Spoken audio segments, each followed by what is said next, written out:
tal, compañeros? Buen día. A continuación les voy a presentar el nombre del reto que me tocó exponer. Espero que les sirva para retroalimentación. Es sociedades y contratos mercantiles y el nombre del reto es aplicación práctica de la norma de los contratos mercantiles internacionales. Mi nombre es Gerardo Manuel Torres Montiel. Mi matrícula es la 190, 116, 195. El nombre del reto es aplicación práctica de la norma de los contratos mercantiles internacionales. El nombre del módulo es Sociedades y Contratos Mercantiles Volumen 1.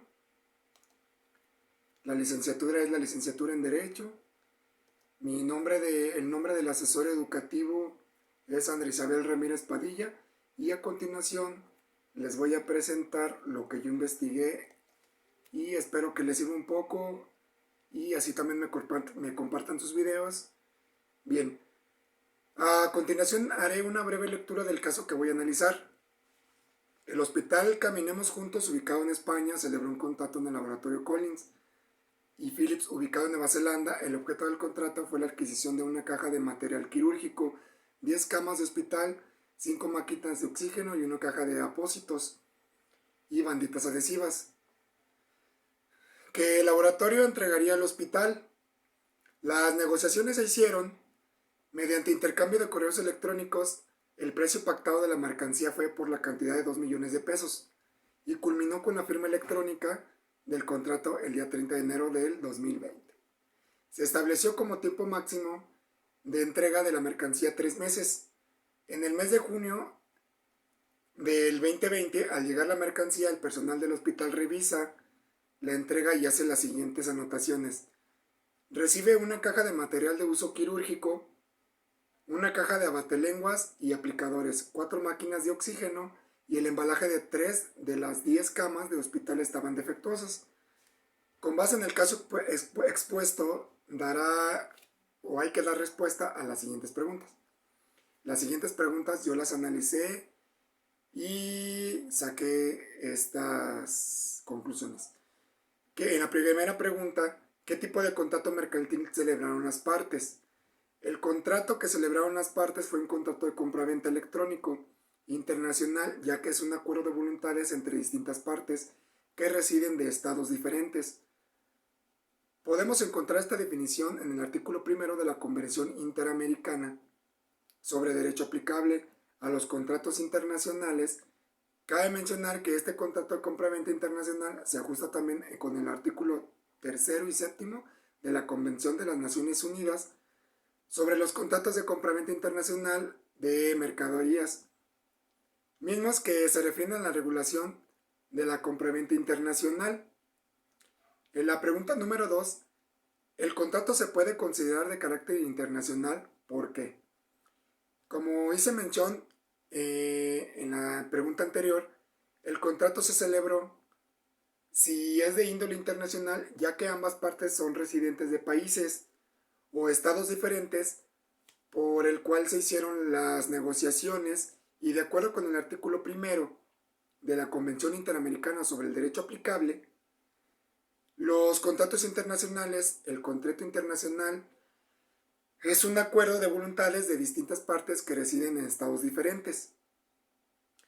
Para la pregunta número 3, ¿qué tipo de contrato internacional celebrado por medios electrónicos identificaste? Existen tipos de contratos internacionales celebrados por medios electrónicos, como los celebrados entre profesionistas, los de adhesión jurídica en Works, los celebrados y ejecutados en línea, entre algunos otros. Los contratos internacionales que logré identificar sin duda fue el contrato electrónico, nacionales e internacionales, en la modalidad de vía correo electrónico. Cabe hacer mención que para esta modalidad encontramos algunas definiciones, así como regulaciones en el artículo 2 y los subsiguientes de la Ley Modelo de la Comisión de las Naciones Unidas para el Derecho Mercantil Internacional del Comercio Electrónico de 1966. Para la pregunta número 4, yo la redacté de la siguiente manera. ¿Qué obligaciones corresponden a cada parte por la suscripción del contrato?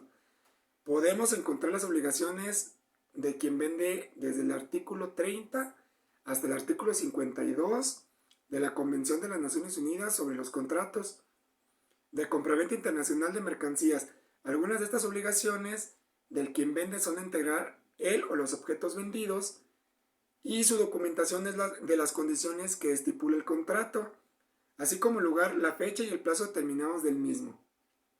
Las obligaciones de quien compra los encontramos en el artículo 53 y hasta el 60 de esta misma Convención de las Naciones Unidas sobre los contratos de compraventa internacional de mercaderías.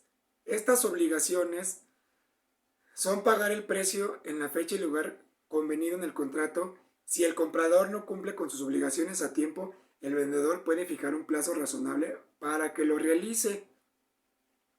En la pregunta 5, las partes no señalaron legislación alguna.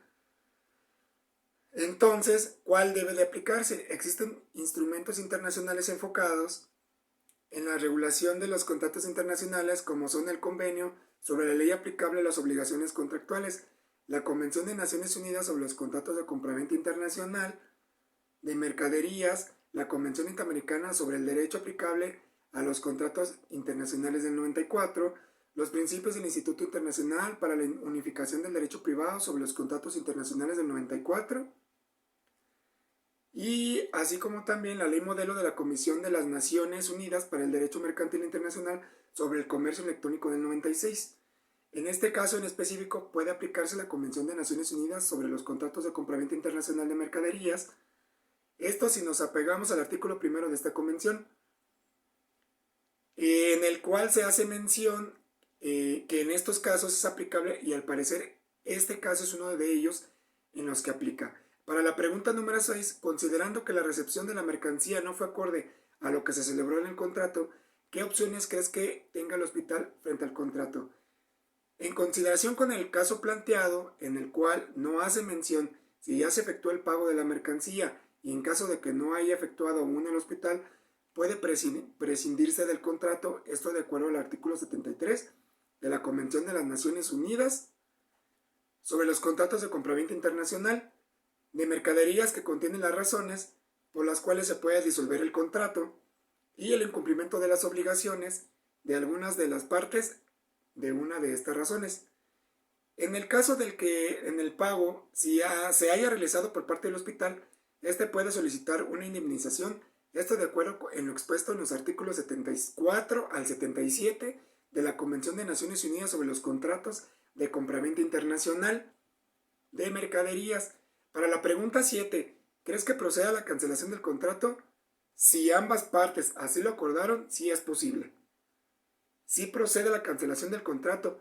Esto de acuerdo al artículo 29 de la Convención de Naciones Unidas sobre los contratos de compraventa internacional de mercaderías. Cabe mencionar que si ambas partes no acordaron la cancelación, el hospital podría realizar actos para dejar sin efecto el contrato mismo, ya que se plantearon en la respuesta de la pregunta anterior.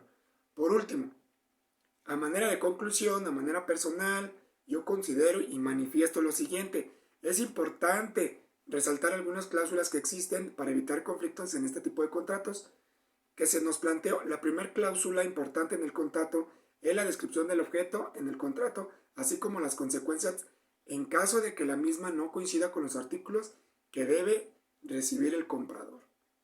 Así como también la segunda cláusula, que es muy importante, que es el plazo para que el comprador realice el pago, ya que no se sabe a ciencia cierta si al momento de recibir la mercancía el hospital ya había realizado el pago. Como última cláusula, y además considero que es la más importante, es la resolución de controversia, es decir, que en caso de cumplimiento de alguna de las partes, en este caso de incumplimiento, ambas pueden negociar cómo solucionar el problema antes de que comiencen los problemas legales. Bien, por mi parte es todo, espero que les sirva. Esta es una parte de lo que yo investigué, espero que les sirva como retroalimentación. Les envío un cordial saludo, espero que también me manden sus videos, que me los hagan llegar y que tengan un excelente día. Saludos para todos, que pasen un buen día, hasta luego.